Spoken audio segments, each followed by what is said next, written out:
জানো তো বন্ধুরা, আগে যদি জানতাম আমসত্ত্ব বানাতে গিয়ে আমগুলো এভাবে নষ্ট করব, তাহলে কিন্তু আমি আর আমসত্ত্ব বানাতে যেতাম না।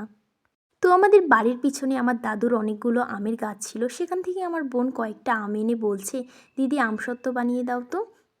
আর এটা কিন্তু আমি জীবনের প্রথম আমসত্ত্ব বানাচ্ছি। তো মোবাইলে ভিডিওতে দেখানো প্রসেসের মতন করেই আমি কিন্তু চেষ্টা করেছিলাম, আর শেষে যে এতটাও খারাপ হয়ে যাবে আমি কখনো ভাবতে পারিনি কিন্তু। তো ভিডিওতে দেখানো প্রসেস অনুযায়ী আমি আমগুলো ধুয়ে খোসা ছাড়িয়ে ভালো করে সিদ্ধ করে নিব। আর এটাকে মিনিমাম 1 ঘন্টার মতন তো আমি জাল করেছি। আমার কাছে অল্প সহজ জিনিসও বেশি সহজ লাগে।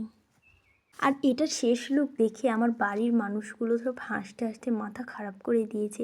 আমিও অনেক কষ্ট পেয়েছিলাম এতটা খারাপ হওয়ার জন্য।